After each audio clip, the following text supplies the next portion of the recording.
Jim Crow justice, what we're going to be talking about here is black women who are involved in what were considered criminal acts, though they may not have always agreed with that description. To be honest, there are some real limitations to this lecture. There isn't a textbook that just talks about the history of black women and criminal justice in the United States. So what I had to do was use the books I could find, which is a study of New York City, a study of Philadelphia, and 2 books that talk about Georgia in the South. So it's skewed. It's also skewed because even the books about Georgia tend to focus on urban areas.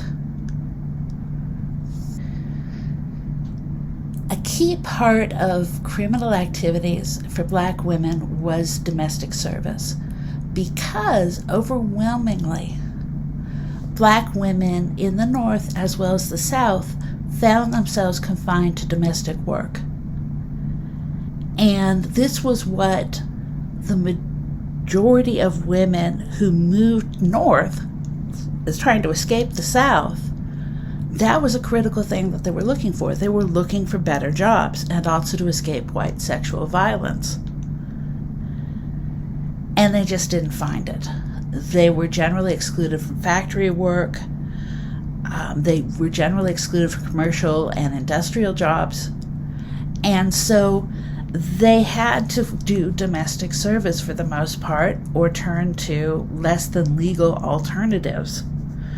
And even just looking for domestic work could be a dangerous occupation. Some neighborhoods in the North were relatively accepting, but some neighborhoods in the North were outright hostile to black women and could actually even be violent. So job searching, which people often did by going to someone's house looking for work, could be an unsafe and frightening ordeal. But frequently it's a lack of options, and one of the most important things is the level of poverty. Black women were the worst paid people in both the North and the South. In the case of domestic service, which is poorly paid compared to other types of jobs, black women earned less than both black men and white women. The thing about domestic work is it combined the fact of women who were extremely poor with working in households of people who often had valuable things, and that could result in theft. Most women who were black women who were accused of crime, and actually most women in general, were accused of petty theft. And for most of them, it was something that in case of need, in case of desperation, they might take something to help them get by. There's also the reality that often they're faced with low wages. Employers were known to do things like try to pay people with old clothes, try to restrict the level of wages, sometimes not even paying them. And so often domestic servants felt that they had a right to take things, that taking food or taking other items would be just their due in exchange for the hard work they did and the little recompense they received. The difficulty was that it was a situation where if your employer decided that you had committed theft, whether or not it was true, they have the power. So it would mean that you're going to have in court your word as a poor black woman versus the word of your employers who are white in a white court, with a white judge, without a white jury, is that women sometimes were also arrested for shoplifting, from markets, boutiques, department stores. There was also a small number of women who were professional thieves. That was what they did to make a living. And they might pose as domestic workers. They might come and ask for a job. But what they would do then is they would work until their employers weren't looking, and then they would take everything valuable they could find. And there were women who became career criminals. This was their job. Sometimes they would have a man that helped them, but a lot of times they simply did it on their own. Those women who were arrested for this in Philadelphia, they found that they actually had a higher level of possessions than ordinary black women did. They had more wealth. But on the other hand, repeated theft could result in very long sentences. And those women during those sentences could die of disease, commit suicide, or go mad.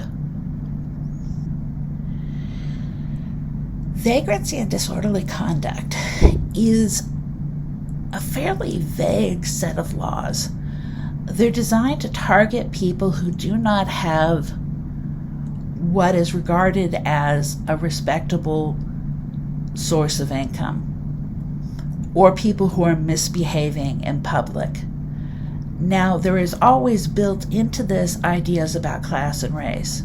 So if you're a wealthy white man wandering around in the middle of the day, you don't have a job, nobody is going to arrest you for vagrancy. If, on the other hand, you are a poor black person, your chances of being arrested for vagrancy are quite high. Similarly with disorderly conduct, being drunk in public may not be well regarded in a well-off person, but it's less likely to result in arrest and court sentences. In the case of Georgia, frequently people were arrested for disorderly conduct or vagrancy. That's some of the most common reasons for black women to be arrested. Some of them were also involved in careers that were seen as, by definition, disorderly and illegitimate, like bootlegging, gambling. Things like that could get you in trouble. In Philadelphia, you could get in trouble if you were participating in the underground juke joints, basically places to go and dance and drink. Part of what made this increasingly common to have these kinds of arrests is the growing use of police forces in the cities. And those police, you have more arrests going on. There was also prostitution.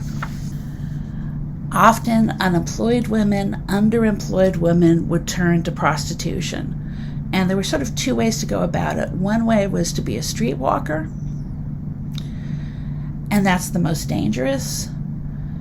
That's what for the poorest women did, was simply walking the streets and looking for clients. There are women who worked in brothels, organized places, a house of prostitution, where men would come and look for sex and buy it. And there were actually even some black women who successfully ran brothels, earning a good living that way. Prostitution was seen as a problem both of its sexual immorality, but also it was often seen as a problem because black prostitutes often had white clients, and so racial mixing was seen as an additional evil of prostitution. Then there were the badgers. Badgers were women who were either prostitutes who robbed their clients or women who pretended to be prostitutes to lure potential clients into an alley or into a room so they could then simply rob them. And how this was dealt with depended on where you were. In Philadelphia, the book estimates that about 8% of black female crime was badger theft. It may have been a higher percentage than that because men were often ashamed to report that they had been robbed or had been seeking a prostitute and then robbed in the process. In the case of Philadelphia, justices routinely ignored charges against black female badgers, taking the attitude that a white man who patronized black prostitutes deserved what happened to him. Interestingly enough, in New York City, the opposite happened.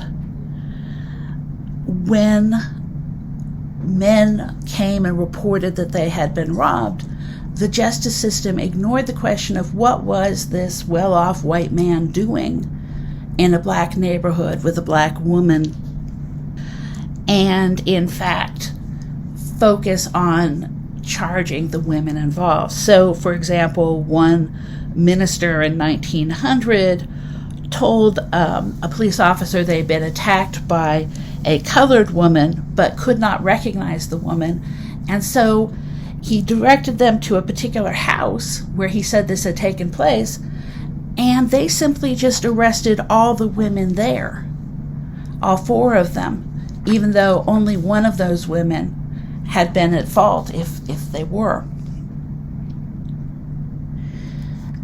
A lot of time badgers were older women who thought they could no longer make money as prostitutes or no longer wanted to do it. And for them, sexuality was less a matter of freedom and opportunity than a source of weariness or something to be used for survival. Violence was also an issue. In Georgia, 18% of black female arrests were for violent crimes: murder, infanticide, poisoning, attempted murder, assault. Often, the motives were self-defense, jealousy, rage, response to disrespect from black men or women, attacks on violent or unfaithful spouses or lovers, fights or attacks with other black women over jealousy, theft, infidelity, the variety of different causes. Most violent offenders were first-time offenders, not career criminals, and they were responding to the fact that their domestic life had fallen apart in some way, and that triggered them to violence. For a lot of women, they felt that violence was not perhaps going to get them justice, but at the very least, it would give them a chance at revenge. A lot of times, lovers and husbands were targets, and a lot of cases, women said that it was in self-defense against violence from their lovers or husbands.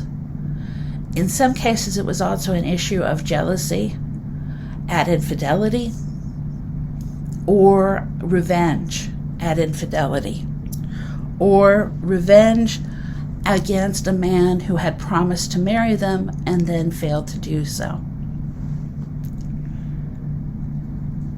There were also fighting with other black women over theft, disrespect, jealousy over relationships with men often, and all of these could result in violent fights that could result in arrest.